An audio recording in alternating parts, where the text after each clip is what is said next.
If you've ever recorded yourself in front of a mirror or done a piece of content on social media, one of the first things you'll hear is that you've got to be yourself and you've just got to, you don't fake it till you make it, you find your own style, do your own thing, and then you'll be all right. Well, in my opinion, the advice, be yourself, specifically when it comes to recording on social media, is a bit of a lie. I recorded my very first YouTube video a year ago. A year later, and I'll be up front, I don't really know my style yet. You know, I want to be someone who's not creating these overly edited videos, but at the same time, I feel like that's the only way I'm going to get my message across at the start. Because there are some people who are quite gifted when it comes to talking off the cuff, and they can record videos just like this randomly by just having a topic at the top of their mind. But with me, it's just a lot more difficult because I ramble on and just talk about anything random. So that's why I wanted to record some more videos of me just in normal everyday places like the car, just to get more of that real touch, because I know that my last few videos, or at least certainly at the beginning of my journey, felt quite heavily edited and just wasn't me. And I feel like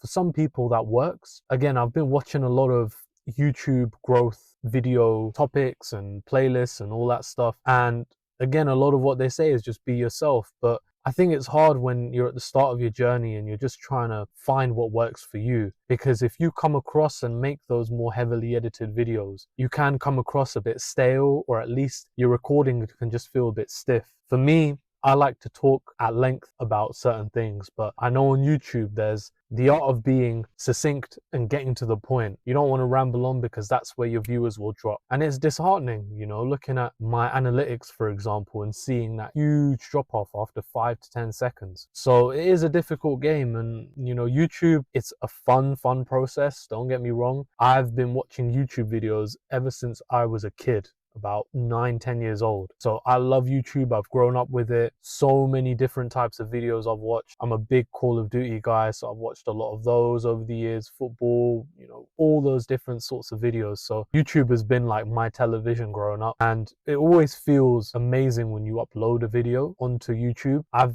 uploaded over 20 long form videos, I think, now to YouTube. But every time I post a video, it just feels a little bit special. Like you get that dopamine rush, because again, I've grown up all my life being so used to watching YouTube, and now I'm actually making content on YouTube and also watching as well. So it is a bit of a mindset shift, but I don't think I have any real like main tips on how to be yourself. But I just think that's very generic, bland advice, especially when you're just getting started out. And it's not even just YouTube, it's just social media in general. I've come across so many reels on Instagram where it just sounds like very scripted, professional. It just sounds a bit fake. And I feel like there's so many YouTubers like Sam Sulek, for example, who have just created this new wave of like being authentic on YouTube. And I've seen it a lot more in my feed. The people who don't really have heavily edited videos, and they just rely on their narrative and their experience to just make a good video, make a banger that blows up. And, you know, it's a good thing for me to see, but it's also like a bit disheartening in a way, because not because of envy or jealousy or anything like that, but it's just because I feel like I put so much foot into recording and then editing.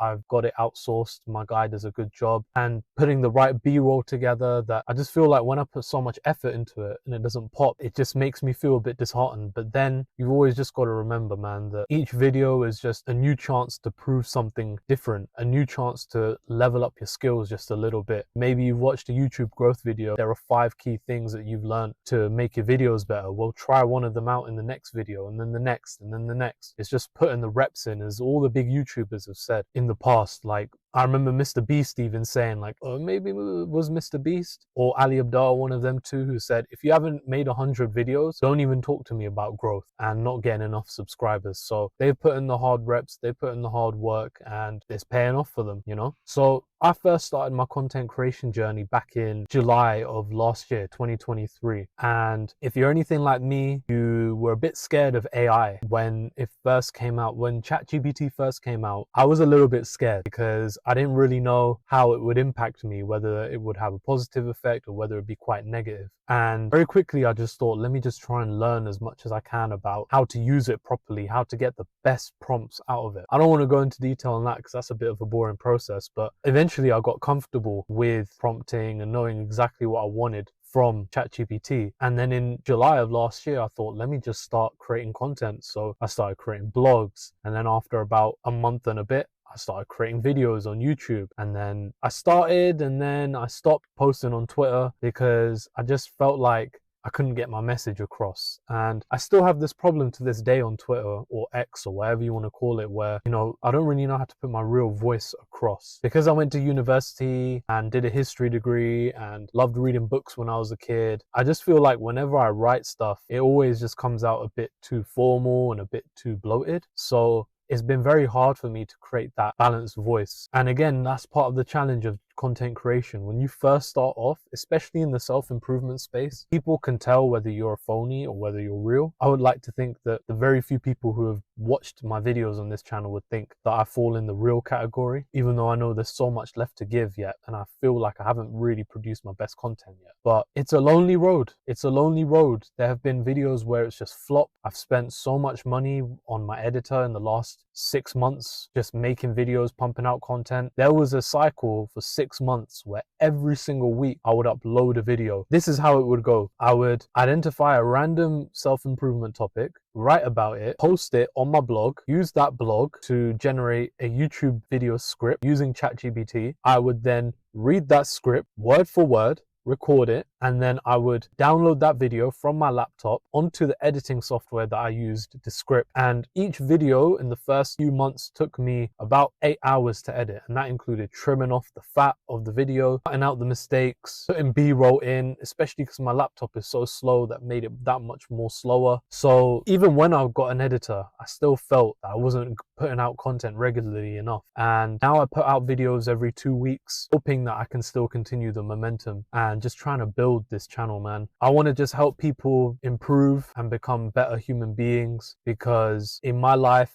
I felt that until I was the age of about 22, 23, I just felt so nervous, low self-esteem, all of that stuff. And it's only now in the last year, 2 years, that I've really started to overcome that bit by bit, but it's still a long way to go. And I know it's going to be a lifelong journey. Part of me wishes that I'd recorded my university journey and my early career in the workplace. I wish I had loads of B-roll, or at least created some videos from that period, but there's nothing like looking back at your past self and making videos for that person, because there's more than one person who's going to resonate with it. At least I hope so. So again, circling back to why being yourself is terrible advice, they say that you should study a few YouTubers and kind of mold your style and your speech off of them. But then I don't know, man, it just again continues to feel a bit inauthentic. And for me, I'll be real as well, I heavily script my videos line by line, and I don't memorize them. So I record with my script right in front of me. So I often look back and forth between the script and the camera, and it is draining. It's long,